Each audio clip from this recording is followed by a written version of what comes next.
All right. Well, it's that time. Time to check in with President David Chartrand. I hear he's in Thompson. Good afternoon.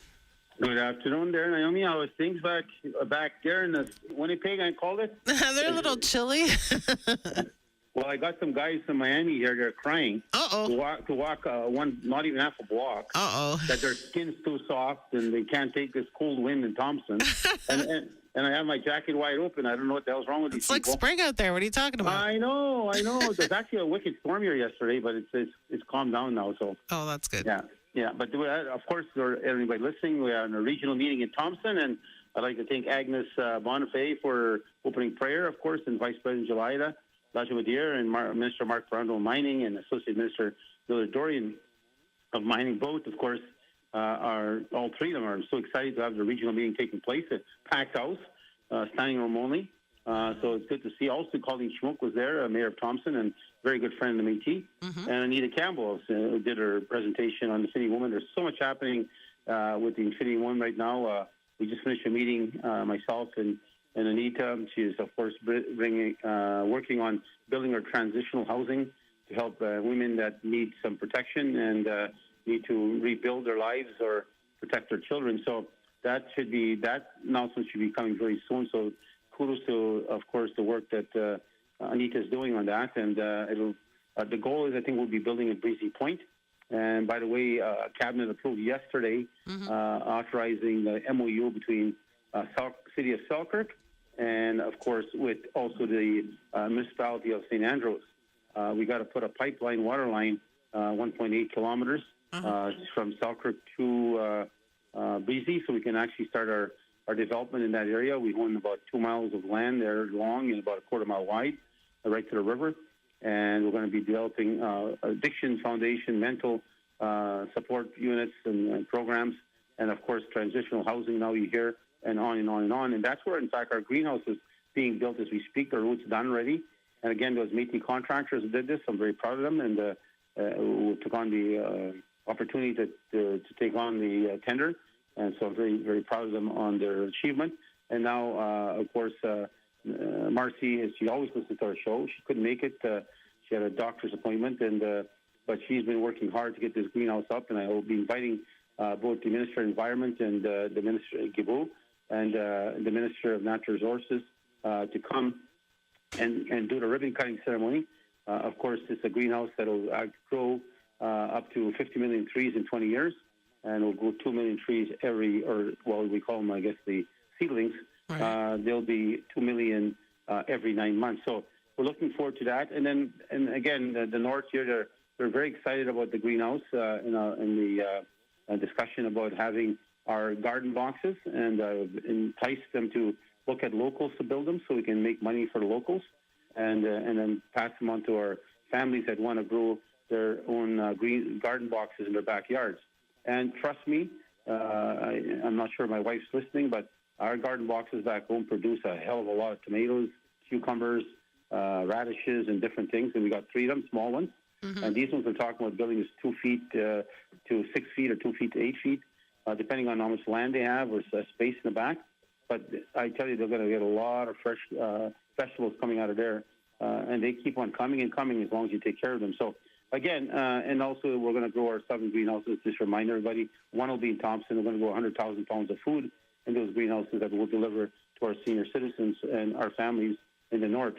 Now, the meeting, as I said, some questions were asked about the hydro in the North, and some were concerned about being harassed by our conservation officers when it comes to hunting ducks or fish or things of that nature. And I made it very clear to them. I hope the government of Manitoba is listening. You go ahead and hunt, and don't be afraid as long as you have your harvester card and you have your sticker attached.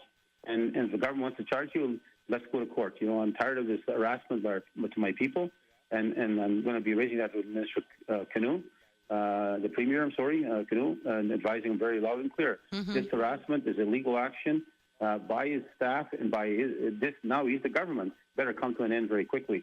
If not, then walk your talk. Let's go to court. So because they charge our people, they harass them, then they don't go to court. They let it sit there for years, and all they do is harass our people. So I'm making it very clear to our people. I said, I'll come and hunt with you. Let them charge me. and we'll see. So again, I hope that this will be resolved, and I'm sure Fano will also, who knows the Métis rights of law, will make it very clear that this has got to end under his leadership. So we'll see where that takes us as quickly as possible and as fast as possible. I didn't speak about Métis Manor, which I should have. I hope they're listening now at the regional meeting, and maybe they put the radio on. Métis Manor, of course, is a duplicate of like Ronald McDonald House. And so Métis Manor will be a place that we own, and where our families coming in to see their loved ones in hospital or bring their loved ones in and stay there, because sometimes there's long stays where it's cancer or different chronic illnesses they're facing, and they have a longer stay in hospital. But now they can actually go and stay at their own house, at the MMF government homes, and bring their families. And growing up, there's more than we expect, and usually our style. Like when my mom was in hospital, it was 40, 50 us there every day. Yeah. She lived for 2 weeks in the hospital, and before she left us, but every day there was 40, 50 of us in that hospital. So we're very close families, and the same goes here. If there's only a 2-bedroom with a cot, and then we'll throw some mattresses on the floor like we used to grow up on. So as long as they have a place to stay comfortable, and there's a kitchen there, and washrooms, and shower, and everything's good go. So that Métis Manor, just you ever want to watch it, drive down Notre Dame across the Women's Hospital. You'll see a nice big building being built as we speak, the apartment right there. So, but again, I had a good meeting with the Mayor Schmoke here, and we talked about, we have a building right now, for example, down on Cree Road, and so they're talking they don't have enough meeting spaces, they don't have this, they don't have that, and Valet and other companies would need to have meetings with a proper facility. So we do own a decent-sized hall there. So it used to be a church, and we're talking, right now we're actually repairing the inside, and the outside doesn't look that nice, but it doesn't take long to put a siding and fix it up to be looking prime and proper. So I've indicated to them if there's a strong support and guaranteed that they'll use the facility, we'll put hundreds of thousands of dollars in there to make it to a proper meeting facility, and with all the top-notch equipment that's necessary to have a meeting, because everybody seems to be joining by Zoom or some form now through the internet. So I said we'll put that kind of money in there as long as there's guaranteed it's going to be used. So I had definitely a good meeting with the mayor here. So I think Mayor Schmoke for that. And she's an arm wrestling champ, by the way. I've seen a picture of her. So she took on another woman mayor in a different town, and lucky she didn't rip her arm off, apparently. So it was a tough little thing. I thought maybe she arm wrestled you. Oh, it's probably she probably beat me. So, anyways, I wouldn't want to take a chance. He looked like a solid one, a stocky one. But one of the things I was really proud of, I was sitting in a restaurant, I had a meeting with Nikki, of course, the member of parliament here in the north, and Nikki Ashton and I had a good chat, and she actually sat and met with the entire cabinet. They all introduced themselves in their Australia portfolios and the responsibility and things they're doing. And so the chat with Nikki went very well. We talked about the treaty that's upcoming for the Métis of the Red River, not the Bill 53 one, which is causing so much havoc and pain and hardship to so many, they're hurting so many people's history, by trying to steal their identity, including the First Nations of Ontario, which make it very loud and clear. The ancestors are using their claim to be Métis, were never Métis, but they've always been First Nation, and they're using our history, they're using the owl, our beadwork, our fiddles, our flags, claiming to be us. So, they don't even know what to claim. They're just making it up as they go. And so we're actually having an identity conference, which will be taking place May 14th and 15th here in Winnipeg. And so we're going to have a cabinet and, of course, a policy, our policy staff around us. And we'll begin a meeting with the chiefs of Ontario, some other chiefs in British Columbia, and other chiefs across Canada to talk about this identity theft, which has a great impact for the future. And I talked about it in my speech today. Don't take it lightly. You might think, well, it's only a few thousand right now, but it don't take long before there's 50,000, 100,000, and more and more and more. Because their identity requirements are so lukewarm. It reminds me of Alex. He's Jewish. He's from Miami. He was reading our Constitution, and he said, well, it says here you have to self-declare. Is that all it takes? I self-declare and I become a Métis. I said, no. You got to get your genealogy. You got to prove your historical connection to the homeland. It's a rigorous process. So, sorry, you got to remain yourself part of the Jewish nation. I said, because you cannot be Métis. So, anyways, but the people over there, they could be Jewish, they could be Italian, they could be anything based on their criteria. as long as they claim to have some Indigenous connection somewhere in history, that they belong to this ruled ancestry system. Actually, a judge just ruled on, for First Nation listeners out there that are also concerned about this, and including our Métis citizens, there's a judge just ruled on a matter where the individual was charged for child molestation and used there's a case called the Gladue case. It came out of the Supreme Court of Canada, where the court was ordered, lower courts, to consider the effects of the history of Indigenous people and the impact it had on them and the social impacts that caused the next generations to have a challenge in their future and their continuation in their everyday lives, and to consider all that before they sentence them to have more leniency. So this guy, who I'll call a pervert, actually molested some children, but then he called himself a Métis. He said, "I've got a great grandmother or grandfather that's as in First Nation blood." So that's not what makes you a Métis. So the courts need to understand what the true definition is, and that's something we're going to have to push hard. And it doesn't help us that there's support for this Ontario group that's trying to push. That's why we left the Métis National Council, even though we built it in 1982, because this opens the can of worms that the judge is talking about. And he said this is going to be a tsunami. And tsunami, of course, causes massive damage. That's when the big giant wave comes rolling through the cities and towns and floods everything. Mm-hmm. That's what a tsunami is. And so what he's saying, this is a dangerous thing. And it's going to be used wrongly now. People that are charged all of a sudden say, well, I'm Indigenous. I could be Métis. I could be somebody that's non-status or something. So it's truly sad that, they're going to use that as a way to get a leniency instead of paying the price for the damage they did. So when you look at that, I spoke on that this morning, and that why it's got to be important that we stand up to these people that are trying to steal not just one person's identity, the entire nation's identity. So, and we'll keep on pushing that hard. And I've raised that with Nikki. I've raised that with. I'm actually meeting with Jagmeet Singh, the leader of the NDP of Canada. I'm meeting him next week in Ottawa, and I'll have that discussion for sure, and a few other things regarding our treaty. Our treaty, of course, is written in black and white. It's written in about 30, 40 pages. And really, it doesn't ask for money. It asks for principle. It's a principle document for us. It's when the promise was made by John MacDonald through the push of Queen Victoria that they had to settle with the uprising in the West before the land can be transferred or the army can be sent. So probably Queen Victoria had no right to the land according to the stand of political stand and legal stand First Nations take today. But in that time and era, that argument wasn't there.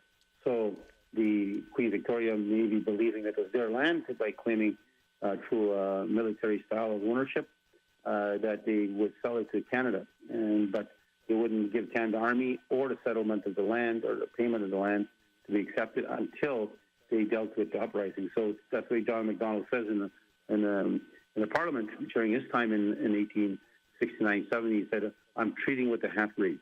I'm creating a treaty with the half-breeds," which isn't a Manitoba Act, but more should have been accomplished.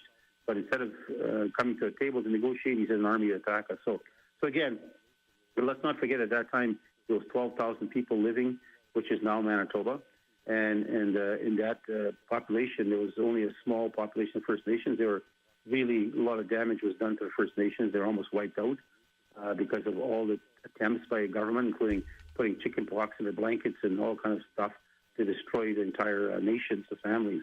So, but the Métis protected. We're the majority. There's 10,000 of us, and we're military and very strong. And so we also have good relations with the First Nations, and we protected our cousins to make sure that if anybody attacked, we would go to war to fight and protect them. So it was because we're family, and I hope we're still family. And that's what we're missing today between our leaderships, both First Nation and Métis. We need to become more united, more standing together and representing ourselves together, working together. Buying powers is unbelievable. We put our monies together to buy and develop our own business. If you look at, I said this morning I gave a presentation. I said I spoke to some of the chiefs already in the north, and I referenced this to chiefs in the south. If you look at the trip from Thompson or Winnipeg to Thompson, you look at it, who owns the gas stations now and restaurants? All the way through. Mm-hmm. It's not First Nations. It's not Métis. It's not even non-Indigenous. Meaning Manitoba I don't want to use the word white, but non-Indigenous of Manitobans but it's actually people from India. And I kudos to them that it shows but they have a ton of money. Remember, India is classified as a powerhouse in the world based on their status. So they got a lot of billionaires and a lot of resources attached to them. So, but all the gas stations are now owned by them. And not speaking against them, but just decide one day they decide to shut the tap. How do you get from Winnipeg to Thompson now? Or how do you get from Thompson to Winnipeg if you don't have no place to gas up? So that's a dangerous thing to be placing yourselves in. And so I told First Nations that we should get together and start doing some businesses and formulating a process. But I was also shocked when I went to Grand Rapids. I stopped there. I told these guys, let's have dinner. And we'll eat at Telka and give First Nation business. Mm-hmm. And they were shutting down early. And I said, what's going on? I thought, we're going to eat. And they said, no, it's closed because we don't have enough staff. People don't want to take the jobs. So I was a little shocked on that, a little concerned. I said, it better not be Métis people not taking jobs, because I want to find out, and I want to talk to the families. Why wouldn't you take the jobs? There's opportunity to have a job right in your backyard. So I said to them, well, I'm going to go to eat at Hef's Chicken. How about that? He said, well, no, it's never open because they have no staff. So It tells me we got to talk to our young society today, and people can shoot me down, call me down, or say anything they want. It's up to them. I don't care. But the point is, we need to talk to our young generation. I spoke to my region here in Thompson, saying, look, if that happens to our young generation where they're not taking jobs that are available, then we better have a talk with the parents and grandparents. That's not the Métis way. We work hard all of our lives, and we've always been strong, and that's why the First Nation used to call us the people that own themselves, because we've always owned ourselves. So, but if these jobs are vacant and we have young people not taking them, then we got a problem. That's why you're going to see more and more different societies coming to take these jobs, and then all we can do is watch and complain. So I'm hoping it's not our people. And because if it is, I definitely personally will even have talks with the family, not to preach to them, but to try to educate them the importance of working. I've told that to my grandson, who's really pissing me off because he's not working. Mm-hmm. He did work, and all of a sudden he fell in love and he quit working. And so it upsets me. My other grandson's working hard. He goes to school and he works. He's only 16, he's going 17 now. But my granddaughter already has summer jobs, so. And we hired hundreds and hundreds of youth throughout the province. I think 400 alone in one region is being hired this summer. And so we're making very clear to our youth that there's opportunities for jobs, and make sure you take them. So, again, we'll talk on that on another day. But I think I want to close off some of these things with birthdays and prayers later.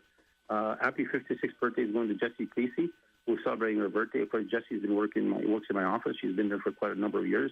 She's a shy lady, but a hard-working lady, and she comes all the way from St. Ambrose, but lives in Saint Laurent, and she's married to Carl Chartrand. So, happy 86th birthday to Angela Fiddler, who's celebrating her birthday on Tuesday, March 18. Happy 82nd birthday, Angela.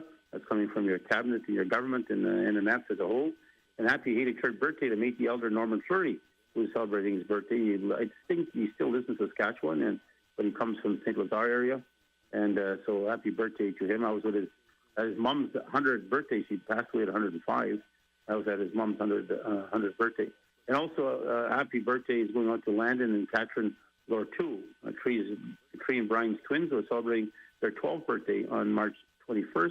And this bigger one, happy 95th birthday is going on to Bertha St. Cyr, the elder in St. Cyr's mother, our elder Linda. We're celebrating her birthday on Friday, March 22nd, 96 years old. Holy man. Wow. I'll never see that. Trust me, I won't see anything past 70s. So anyways, and also want to say next gospel tune, can you please send it out to I hope I pronounce it right, Avidson. Laurie Avidson, for those Laurie Avidson, works in Slim Salon sub-office in a family and lost her mother, Yvonne LaRocque, the matriarch of the family, begins a journey to her new home on yesterday, in fact, March 15th. So our prayers go out to you personally, Laurie, and your family, and of course to all the siblings and cousins and friends, the loss of your mom. And I'm sure she's in a better place now and will definitely not feel no pain. She moves forward, and she'll always be there. I speak to my mom every day. I pray to her every night. Mm-hmm. And I say, good morning, Mom, and say, good night, Mom. And I tell her sometimes my struggles at night when I'm going to bed, my prayers. So, but never a day I do not say hello to my mom, because I always believe she's still around me. And so it's something very important. But again, I want to also thank the families here that said hello to me at the Friendship Center. There's, in fact, two sisters. One was there, and along with her father, who came and shook my hand. I was meeting with Mickey at the time. And she came and said, I want to thank you personally, as her name is Anna Pruder. So I took on the first-time home buyer program. I bought my house already. I got a small business. I'm doing pottery.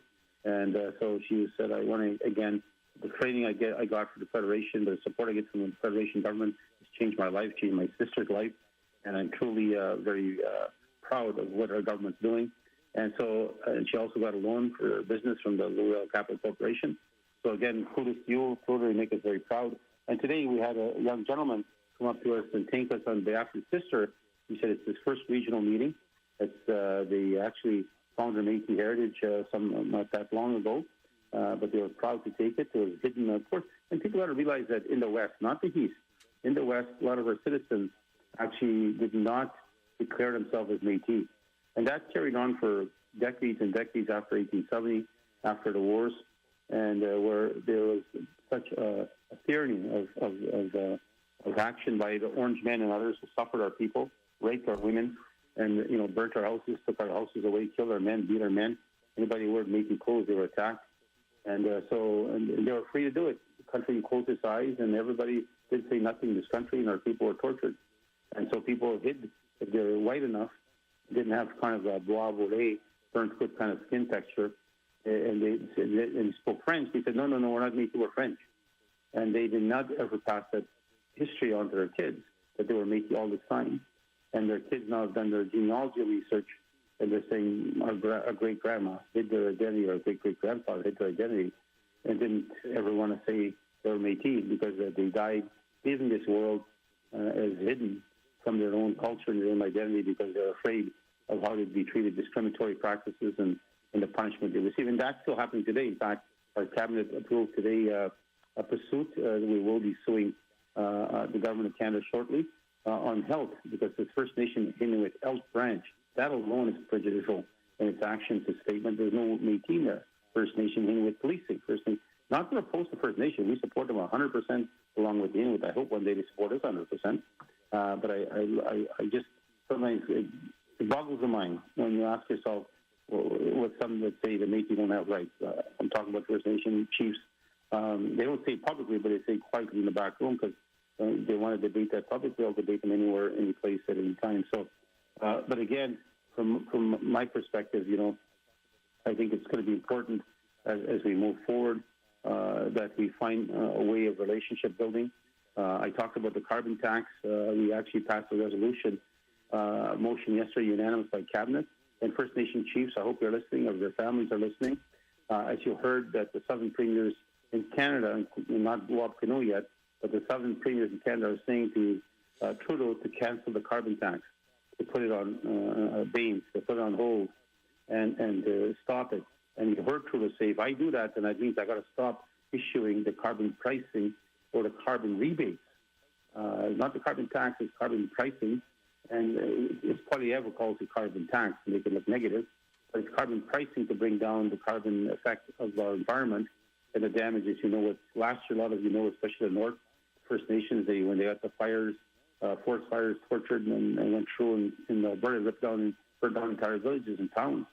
So, and they're expecting more drought and again more fires this year. So, and of course, the environment's rapidly changing on us. Our waters that we brag about having hundreds of thousands of lakes are contaminated, and we need to still repair them and we fix them. We still can save them, but if we don't start fighting the carbon, we're in big trouble. And I think the next generation is going to suffer. So that's why I support the carbon pricing. It stops industry from just doing it freely, and to use new technology to stop damaging so much of our hair.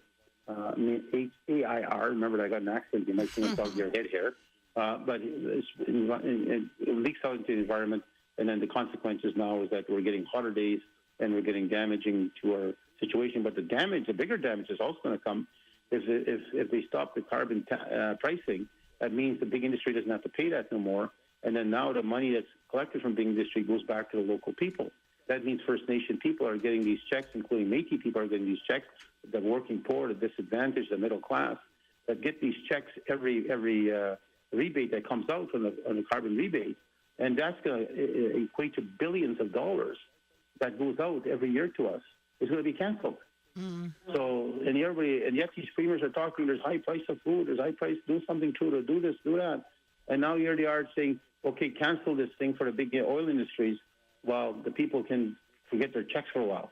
That is unbelievable. That is.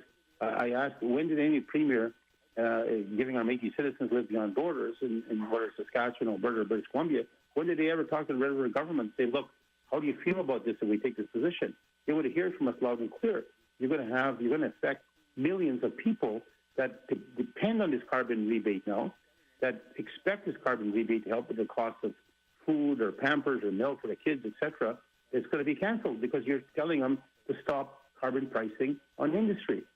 That is absolutely wrong. And I think we need to stand up. I sent a letter.